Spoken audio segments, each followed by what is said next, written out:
நிகழ்ச்சியோட முக்கியமானதே எங்களுடைய இன்னும் திருத்திக்கிறதுக்குள்ள வழிகள் என்ன அப்படிங்கிறத தெரிஞ்சுக்கணும் அப்படிங்கிறதான் முக்கியமானது. இப்போ சமீபத்தில் தாய்க்கிழவின்னு ஒரு படம் வந்தது.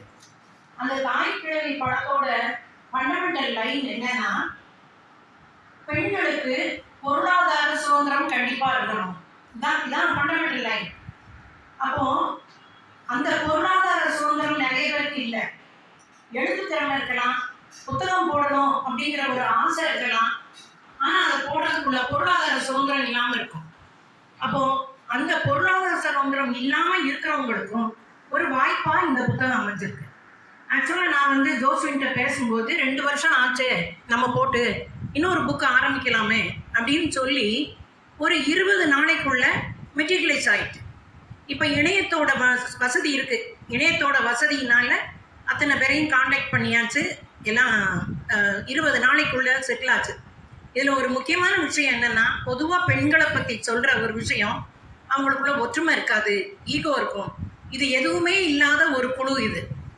இவங்க இதில் பொதுவான ஒரு வாட்ஸ்அப் குரூப்பை வச்சுட்டு யாருடைய கருத்தை சொன்னாலும் அதை ஏற்றுக்கலாமா வேண்டாமாங்கிறது ஓப்பன் டிஸ்கஷன் நடந்த இடம் இது. இது இந்த குழு பற்றின ஒரு விஷயம். இதை இன்னும் தொடர்ந்து கொண்டு போகணும் அப்படிங்கிற எண்ணம் எங்களுக்கு இருக்குது, நடைபெறும் என்று நம்புகிறேன். இன்னொரு இது என்ன சொல்லணும்னா, என்னுடைய கதையை பற்றி, மாயக்கண்ணன் பற்றி அருண் சொல்லும்போது சொன்னார், அந்த அளவுக்கு போவாங்களா, ஒரு கடத்தி கொண்டு போகிறது அளவுக்கு இப்படி இருந்து பழகி போவாங்களா அப்படின்னு சொன்னாங்க. ஆக்சுவலாக நடந்த விஷயம் அது.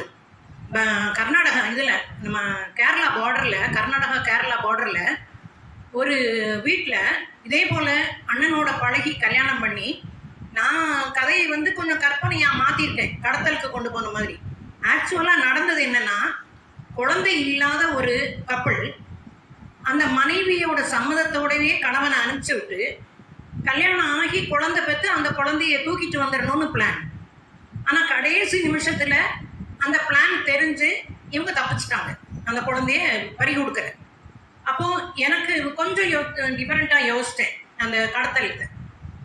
இன்னொரு விஷயமும் சூரிய பிரகாஷ் பற்றி சொன்னதும், சூரிய பிரகாஷோட மனைவி அதை ஏற்றுக்குருவாங்களா? நாங்கள் பெண்கள் பேசுகிறதுக்கான காரணமே, நீங்கள் நெருடலாக நினைக்கிற விஷயம், நீங்கள்னா ஆண்கள் இல்லை, பொதுவாக நெருடலாக நினைக்கிற விஷயம் நடந்துக்கிட்டு இருக்கு. ஒரு சமுதாயத்தில் தன் கணவனோட ஒரு மரியாதையை விட்டு கொடுக்கக்கூடாதுன்னுக்காண்டி எவ்வளவோ இழந்துட்டு இருக்காங்க பெண்கள். நம்ம என்ன நினைக்கிறோம், இதெல்லாம் நடக்குமா, இப்படி ஒரு பெண் சம்மதிப்பாளா? இருக்காங்க. இதை பேசுறதுக்கு தான் நாங்கள் பெண்கள் வந்திருக்கோம். அதாவது என்னன்னா, பொதுவாக ஆண்கள் கதை எழுதுறதுல ஆழம் இருக்கும், நிறைய தகவல்கள் திரட்டுவாங்க, அது ஒரு விதமாக போகும். ஆனால் பெண்களோடது உணர்வு பூர்வமாக இருக்கும்.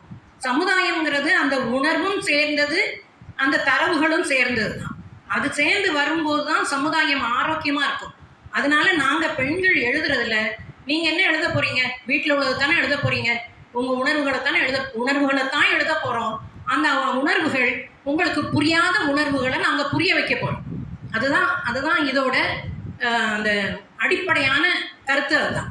நிறைய விஷயங்கள் நம்ம என்ன நினைக்கிறோம், எல்லா ஆம்பளைகளும் பண்ணுறது தானே, அது ஏன் பிரிஞ்சு வராங்க? எனக்கு தெரிஞ்ச ஒரு பெண்மணி 65 வயசில் கணவனோட சந்தேக குணம் தாங்க முடியாமல் குடும்பத்தை விட்டு வெளியே வந்திருக்காங்க. எத்தனை பேருக்கு தெரியும்? எத்தனை பேர் ஏற்றுக்குருவாங்க? 65 வயசு வரைக்கும் ஓட்டிட்டாங்க, இன்னும் ஒரு 5 வருஷமோ 10 வருஷமோ இருந்துட்டு போக வேண்டாமா அப்படின்னு நினைப்பாங்க. ஆனால் அந்த பெண்மணியோட எண்ணம் என்னன்னா, நான் ஒரு 10 வருஷமாவது சுதந்திரமாக மூச்சு விட்டு நிம்மதியாக தூங்கி, படுத்து தூங்கும் போது எனக்கு பயமாக இருக்குது, தூக்கத்திலே தலாணியை வச்சு அழுத்தி கொன்றுவானோன்னு பயமாக இருக்குது. அந்த பயம் இல்லாமல் நான் ஒரு 10 வருஷமாவது வாழ்ந்துட்டு போகிறேன். இந்த என் உணர்வுகள் இது வெளி உலகத்துக்கு தெரியணும். அதுக்கு தான் பெண்கள் நிறைய எழுத வரணும். பெண்கள் எழுதுறத பெரிய ஒரு எழுத்தாளர் கூட ஒரு கிண்டலாலாம் சொல்லியிருக்கிறார். அவங்க இருக்கிற இடத்த சுற்றி எழுதுவாங்கன்னு. இருக்கிற இடத்த சுற்றி இருந்தாலும் அந்த உணர்வுகள் வெளியில் வரணும். அந்த உணர்வுகளை புரிஞ்சாதான் ஆண்களோட மனது பெண்களை புரிந்து நடக்கிற அந்த புரிதல் கிடைக்கும். இது சொல்லணும்னு நினச்சேன். எனக்கு மீட்டிங் கேட்டுக்கிட்டு இருக்கும்போதே இதை கண்டிப்பாக சொல்லணும்னு தோணுச்சு. அதனால் இந்த 21 கதைகளில் ஒரு சிறப்பான விஷயம் என்னென்னா, ஒரு இலங்கை எழுத்தாளர் எழுதுகிற கதை இலங்கை பின்னணியில் இருக்கும். ஒரு செட்டிநாடு சம்மந்தப்பட்ட எழுத்தாளர் எழுதுறதுல அந்த பின்னணியில் இருக்கும். அப்போ ஒருத்தரோட சிறுகதை தொகுப்புன்னு வர்றது ஒரு குறிப்பிட்ட ஏரியாவை தான் நம்ம புரிஞ்சுக்கிற மாதிரி இருக்கும். ஆனால் இது உலகம் முழுசும் இருக்கிற பெண்களோட மனநிலை எப்படி இருக்கும், உலகம் முழுசும் இருக்கிற பெண்களோட வாழ்வியல் எப்படி இருக்கு அப்படிங்கிற உணர்த்துறதுனால இது போல பலர் இணைந்து வரும்போது இது கண்டிப்பாக வெற்றியின் எதை நோக்கி தான் நகரும்னு எனக்கு நம்பிக்கை இருக்கு. இது எங்களோட 2வது அடி தான். இன்னும் பல அடிகள் எடுத்து வைக்கணும். உங்கள் ஆண்களோட, எங்களுடைய தோழர்கள், எங்களுடைய கணவன், நண்பர்கள், சகோதரர்கள் இவங்களோட உதவியோட நாங்கள் இன்னும் பல படிகள் மேலே போவோம் அப்படிங்கிற நம்பிக்கை எனக்கு இருக்குது. அனைவருக்கும் நன்றி. கலந்துக்கிட்டு எங்களோட பேச்சுக்களை கேட்டதுக்கு நன்றி. எழுதிய எழுத்தாளர்களுக்கும் என்னுடைய வாழ்த்துக்கள். நன்றி.